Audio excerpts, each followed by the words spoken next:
तबलीगी जमात के मरकज निजामुद्दीन में लगातार बंदिशें जारी है। दिल्ली वक्फ बोर्ड की जानिब से दाखिल की गई दरख्वास्त पर दिल्ली हाई कोर्ट में सुनवाई हुई। मरकजी सरकार को इस मामले में जवाब दाखिल करने की हिदायत थी, लेकिन मरकज ने अभी तक इस मामले में कोर्ट में अपना जवाब दाखिल नहीं किया है। मरकज ने अपना जवाब दाखिल करने के लिए कोर्ट से 2 हफ्तों का वक्त मांगा है। वाज़ेह है कि 2020 से ही मरकज निजामुद्दीन बंद है। मुतल्लिका थाने की जानिब से सिर्फ उन लोगों को मरकज में दाखिल होने की इजाजत दी गई है जिसकी पहचान पहले से कर ली गई है। इस मामले में 13 सितंबर को सुनवाई होगी।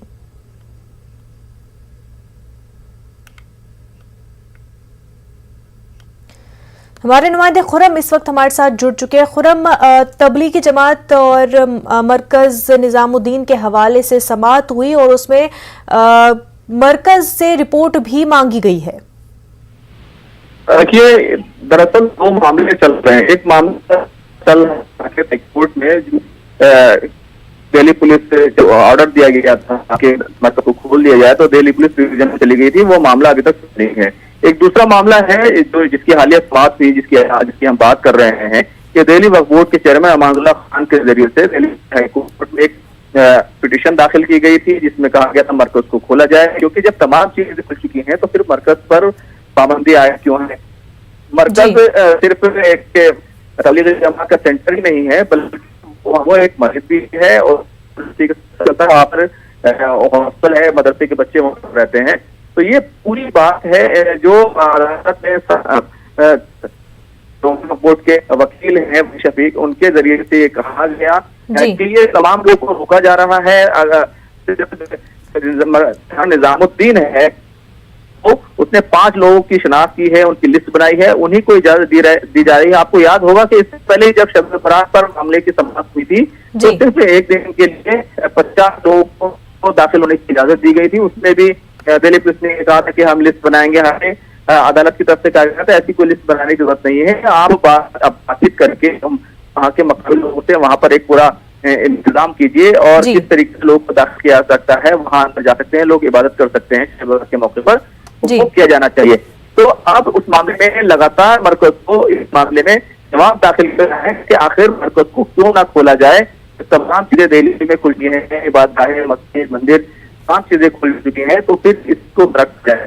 तो इस चीज को लेकर मांगा था और इस बार भी उन्होंने जवाब दाखिल किया है, जिस पर एक हफ्ते का वक्त दिया गया है अदालत के जरिए। कहा गया है कि आप जवाब आप करते हैं।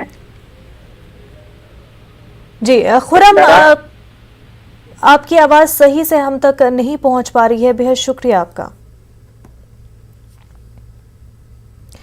आगे बढ़ते हैं। मुल्क में कोरोना की रफ्तार में कभी कमी तो कभी इजाफा दर्ज किया जा रहा है। पिछले 24 घंटों के दौरान 38,000 से ज्यादा नए मामले दर्ज किए गए, जबकि इसी दौरान 560 मरीजों की मौत हुई है। मुल्क का अभी 4 लाख से ज्यादा एक्टिव केसेस मौजूद है। मुल्क में रिकवरी रेट 97% है। लोगों को अब भी एहतियात के लिए कहा जा रहा है। कोरोना वबा की तीसरी लहर और नए वेरिएंट के पेश नजर हुकूमत और इंतजामिया की जानिब से लोगों को भीड़ भाड़ से बचने और कोरोना के सभी ज़ाब्तों का ख्याल रखने की हिदायत दी जा रही है।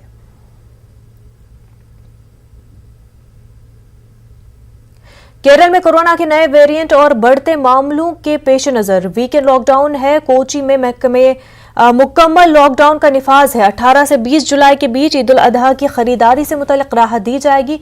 कपड़े, जूते, चप्पल, इलेक्ट्रॉनिक्स और ज्वेलरी की दुकानें खुलेंगी। शाम 8 बजे तक लोग खरीदारी कर सकेंगे।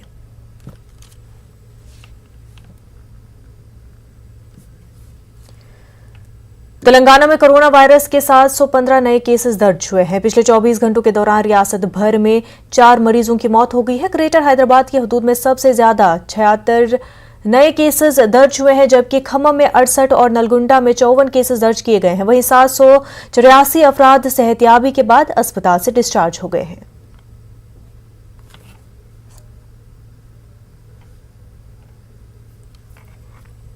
टोक्यो में मुनक्किदा ओलंपिक खेल के लिए दुनिया भर से खिलाड़ी पहुंच रहे हैं। ओलंपिक गांव में कोरोना का पहला केस सामने आया है। अभी खेल की शुरुआत होने में कुछ दिन बाकी है। स्क्रीनिंग टेस्ट और कोरोना का बाकायदा टेस्ट जारी है। हिंदुस्तानी खिलाड़ी टोक्यो पहुंच गए हैं। उनका भी कोरोना टेस्ट हुआ है, लेकिन अभी तक रिपोर्ट नहीं आई है।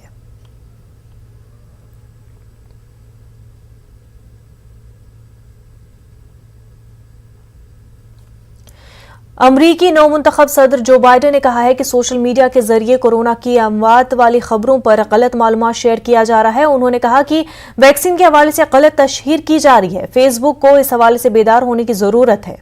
फेसबुक को चाहिए कि इस तरह की मालूमात अपने प्लेटफॉर्म से हटा दे। उधर फेसबुक ने भी व्हाइट हाउस का जवाब देते हुए कहा कि कोरोना से अमवात या वैक्सीन के मुतल्लिक गलत मालूमात नहीं शेयर किया जा रहा है, बल्कि इस हवाले से बेदारी पैदा करके लोगों की जिंदगी को बचाया जा रहा है।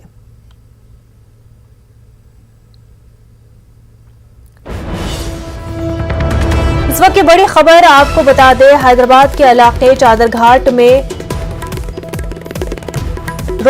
राउडी शीटर का कत्ल कर दिया गया है। मुश्ताक नामी राउडी शीटर का कत्ल कर दिया गया है। तेज हथियारों से कत्ल किया गया है। मंसूबाबंद तरीके से यह कत्ल किया गया है। पुलिस ने मकाम हादसे का दौरा किया। चादरघाट पुलिस ने केस दर्ज करते हुए तहकीकात शुरू कर दी है। हैदराबाद से आपको अहम खबर बता रहे हैं। चादरघाट में राउडी शीटर का कत्ल किया गया है। मुश्ताक नामी राउडी शीटर का तेज हथियारों से कत्ल किया गया। मंसूबाबंद तरीके से मुश्ताक नामी राउडी शीटर का कत्ल किया गया। पुलिस ने मुकदमा दर्ज कर लिया है। तहकीकात इस हवाले से जारी है।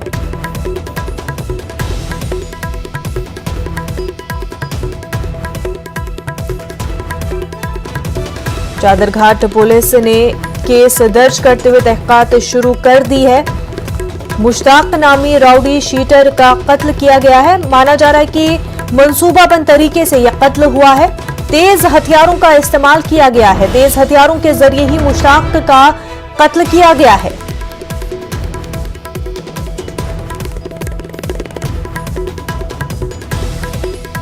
आपको बता दें, हैदराबाद के इलाके चादरघाट पर कत्ल की वारदात पेश आई है।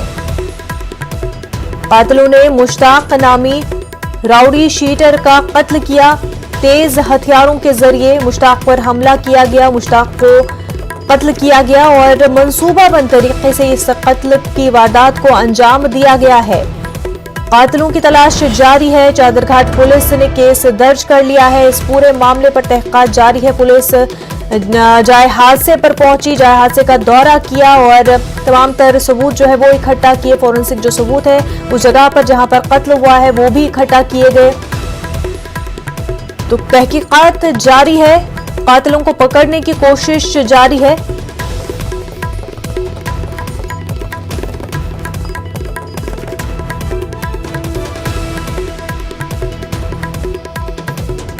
चादरघाट की तस्वीरें आप अपनी टीवी स्क्रीन पर देख सकते हैं। पुलिस जाए हादसे पर पहुंची और तहकीकात शुरू कर दी।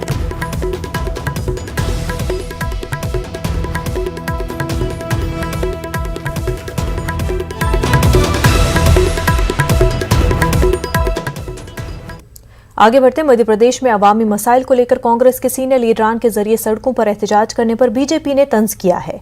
वज़ीर दाखिला डॉक्टर निरोत्तम मिश्रा ने कांग्रेस में क़यादत के फुक़दान पर तंज करते हुए कहा कि कांग्रेस में बुजुर्गों की क़यादत कमलनाथ और दिग्विजय सिंह करेंगे, जबकि नौजवान की क़यादत नकुलनाथ और जयवर्धन करेंगे। बाकी कांग्रेस अनाथ हो गई है। डॉक्टर निरोत्तम मिश्रा ने यह भी तंज किया है कि जिस उम्र में लोग मंदिर की सीढ़ियां चढ़ते हैं उस उम्र में कांग्रेस के लीडरान बैरिकेड पर चढ़ रहे हैं, तो इससे कांग्रेस क़यादत का अंदाजा लगाया जा सकता है। वही कांग्रेस ने डॉक्टर निरोत्तम मिश्रा के तंज पर जवाबी हमला करते हुए कहा कि कांग्रेस के लीडर 75 साल की उम्र में भी बीजेपी के नौजवानों से बेहतर सोच रखते हैं और मुल्क के मफाद में काम करते हैं। बुजुर्गों की सियासत पर दोनों पार्टियों के लीडर क्या कुछ कहते हैं, आप भी सुनिए। अब ये सोचो, जिस आदमी की उम्र मंदिर की सीढ़ियां चढ़ने की हो, वो अगर बैरिकेड पर चढ़ रहा है तो उससे अब कांग्रेस की स्थिति का अंदाजा लगा हुआ। 75 साल के बुजुर्ग, तो फिर युवक कांग्रेस, NSUI, मतलब अब मध्य प्रदेश कांग्रेस में जवानों का टोटा हो गया है। बुजुर्गों के नेता दिग्विजय जी कमलनाथ, युवाओं के नेता जयवर्धन और नकुलनाथ, बाकी कांग्रेस अनाथ।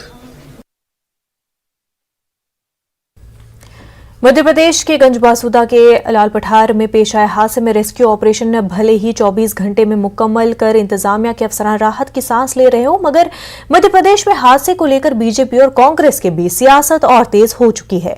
हादसे में 11 लोगों की मौत हुई जबकि 19 लोगों को महफूज निकाला गया। हादसे के महलूकीन को हुकूमत की जानिब से 5-5 लाख रुपया और जख्मियों को 50-50 हजार रुपये की माली मदद का हुकूमत की जानिब से जहां ऐलान किया गया, वहीं कांग्रेस ने हुकूमत को तनकीद का निशाना बनाते हुए इसे नाकाफी बताया है। साबिक सीएम कमलनाथ ने हादसे को लेकर हुकूमत की जहां तनकीद की, वहीं महलूकीन के अहल खाना से एक फर्द को सरकारी मुलाजमत देने के साथ महलूकीन के वर्सा को 15-15 लाख रुपया और जख्मियों को 2 लाख रुपए की माली मदद देने का मुतालबा किया है। कांग्रेस ने मामले की जांच के लिए कांग्रेस की 4 रुकनी कमेटी भी तश्कील दी है। मजीद तफसीलात के लिए चलते हैं भोपाल, जहां हमारे नुमाइंदे मेहताब आलम फोन लाइन पर मौजूद है। मेहताब, आपसे जानना चाहेंगे कि रेस्क्यू ऑपरेशन पूरा मुकम्मल हो चुका है, लेकिन इस पर भी जो है सियासत जारी है। बीजेपी और कांग्रेस जो है इल्जाम पे इल्जाम एक दूसरे पर लगाए जा रहे हैं। मुनद्दा, इसकी वजह यह है कि दोनों पार्टियां क्रेडिट लेना चाहती हैं और फिर क्योंकि आने वाले महीने में बल्दियाती इंतखाबात और पंचायती इंतखाबात हैं, तो लोगों के जख्मों पर मरहम रखते हुए लोग एक दूसरे की जो है वहां पर इसका इस्तेमाल करना चाहते हैं, क्योंकि दोनों पार्टियां चाहती हैं कि जब भी यहाँ पर अवामी खिदमत की बात हो तो उनका नाम नुमाया तौर पर होना चाहिए। क्योंकि चाहे हम गंजबासुदा के हादसे के जो है 24 घंटे इसके ऑपरेशन करने के बाद जो है 19 लोगों को बचाया गया और 11 लोगों की मौत हुई। और उस हादसे पर तुम देखिए कि भोपाल से महज जो है 80 किलोमीटर की दूरी पर एक हादसा यहाँ पर पेश आता है और उस ऑपरेशन को चलाने में 24 घंटे से ज्यादा का वक्त लगता है। और यहाँ पर सवाल इस बात के बुनियादी तौर पर है, जो सियासत अब इस बात को लेकर हो रही है कि क्या गंजबासुदा के हादसे से हुकूमत ने सबक लिया है? क्या हुकूमत मध्य प्रदेश में इस तरह के जो कुएं हैं और या पुराने जो ब्रिज है उनकी जो है कोई सर्वे करेगी और उन तमाम पर जो है एक्टिव कदम उठाएगी? इस पर है। और फिर दूसरा ये कि जो मुआवजे का मामला लेकर है उस पर भारतीय जनता पार्टी और कांग्रेस के दरमियान सियासत है। और इससे पहले भी आपको याद होगा कि जो है मध्य प्रदेश में दलितों की जो मौत हुई उसको लेकर भी भारतीय जनता पार्टी और कांग्रेस के बीच में सियासत, दोनों एक दूसरे पे इल्जाम लगा रही है। और मकसद सिर्फ इतना ही है क्योंकि आने वाले इंतखाबात में दोनों पार्टियां आवाम को अपना हीरो साबित कर सकें। मुनज़्ज़ा, बिल्कुल मेहताब, और जहां पर लोगों का, गांव वालों का ये हमेशा मुतालबा रहा था कि कुएं को लेकर काम हो और उसको ठीक किया जाए, लेकिन यहां पर जब अभी भी इतने लोगों की जान गई है उसके बावजूद भी हुकूमत जो है, बावजूद इसके जो असल मुद्दा है, जो असल फॉल्ट रहा है यहां पर, उसको एड्रेस करने के बजाय सिर्फ इल्जाम पर इल्जाम लगाए जा रहे हैं और कहीं ना कहीं यहां पर अपनी सियासत की जा रही है। मतलब बड़ी अहम बात यह है कि मध्य प्रदेश हुकूमत के पास जो है वजारत आबपाशी है और यहाँ पर हजारों करोड़ का बजट है, लेकिन आज़ादी के 70 साल के बाद भी अगर जो है गांव में अभी कुएं से लोगों को पानी निकाल कर पीना पड़ रहा है, तो सवाल बुनियादी यही है कि हुकूमत जो करोड़ों रुपए आते हैं ये जाते कहाँ पर है? इनकी जो खरीदारी, जो नल को लगाने की जो बातें की जा रही हैं, आखिर गाँव गाँव में अब तक नल क्यों नहीं लगाए? खुले हुए कुएं से लोग पानी निकालने को मजबूर क्यों है? और जो कुएं खुले हुए हैं, शिकस्त हाल है, बहुत पहले बनाए गए थे, उनको बंद करके जो है वहां पर जो है पाइप पंप क्यों नहीं लगाए जा रहे?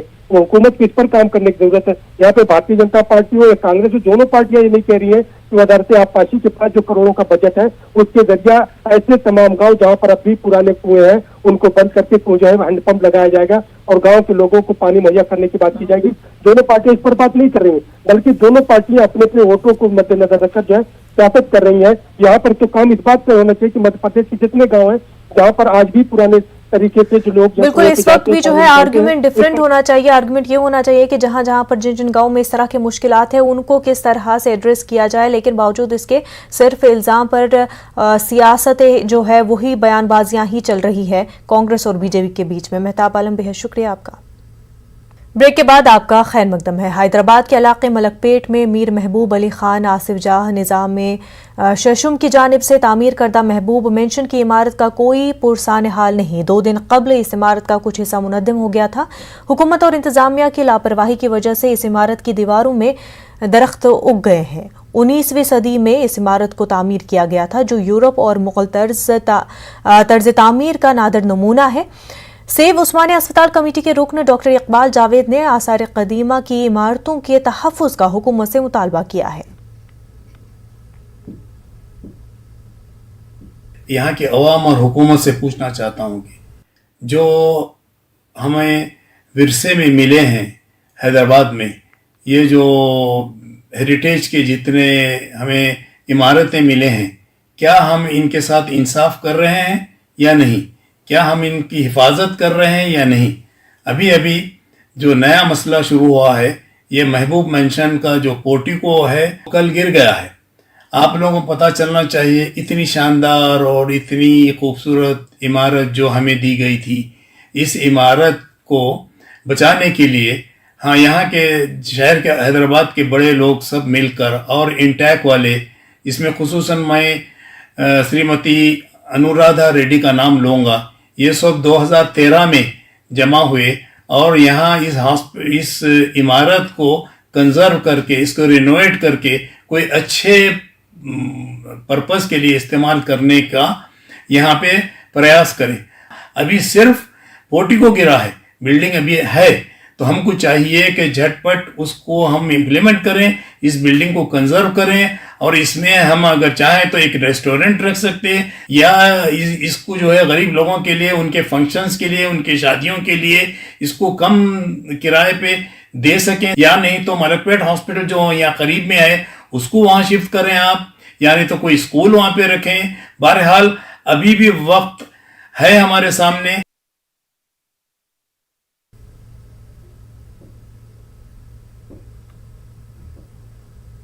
आज यूपी में जेवर एयरपोर्ट के हवाले से प्रेजेंटेशन होगा। इस मौके पर आज प्रोग्राम का इनेकाद किया गया है।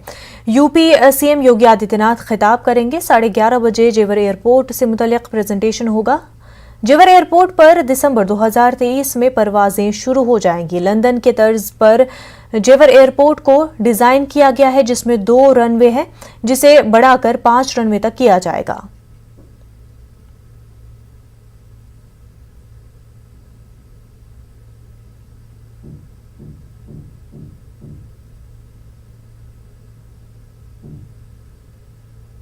ईद उल अजहा की आमद है और मुल्क भर में कुर्बानी की जानवरों की खरीदो फरोख्त भी हो रही है। सभी रियासतों के अपने अपने ज़ाब्ते हैं। जम्मू कश्मीर के श्रीनगर में कुर्बानी के जानवरों की खरीदो फरोख्त की रफ्तार काफी धीमी है। कोरोना के मंडियों में मंदी है। खरीदारों का इल्जाम है कि कुर्बानी के जानवर ऊंची कीमतों में फरोख्त हो रहे हैं, जिसकी वजह से कुर्बानी के जानवर खरीदना मुश्किल है। मैंने माल लाया, अच्छी से माल आया, फिर भी खरीदारी नहीं है। वजह यह है जो कोविड है ना, और लॉकडाउन की वजह से बहुत से गरीबी यहाँ पे आई है। इसी की वजह से लोगों के पास पैसा नहीं है, खरीदारी बहुत कम है। तकरीबन ईद उल फितर के बाद जब गया 2.5 महीने हो गए, 2.5 महीने के हम इसके पीछे हैं, फिर भी जो नफ़ा इनको आना था वो नफ़ा हमारे पास नहीं मिलता। मैं यहाँ पे देखने आया था, बेड देखने आया था, मतलब यहाँ पे जो कोविड की वजह से बहुत प्रॉब्लम हो गई और इसलिए रेट भी ज़्यादा है यहाँ पे, इसलिए कस्टमर को दिक्कत भी हो रही है। मैंने बहुत जगहों के पास देखा, बेड भी देखे, बकरी भी देखी और 290 350 रेट है। इसलिए कोविड की वजह से बहुत प्रॉब्लम हो गई, इसलिए ले नहीं पा रहे और पैसे भी आ नहीं रहे हैं। जी बेसिकली आज हम यहाँ आए थे ना बेड देखने के लिए, लेकिन जहाँ तक हम यहाँ देख पा रहे हैं तो बहुत महंगाई है यहाँ पर, बड़े महंगे भाव से बेच रहे हैं। ऊपर से कोविड ने भी बड़ी हालत ख़राब कर रखी है लोगों की। तो अगर देखा जाए तो इकोनॉमी भी पूरी तरह से डाउन ही है, तो लेकिन हम फिर भी अब वहाँ से रिलीजियस पर्सपेक्टिव से देखें तो लेना तो ज़रूरी है, करना भी ज़रूरी है। इसलिए हम आज यहाँ पे देखने आए थे कि कैसे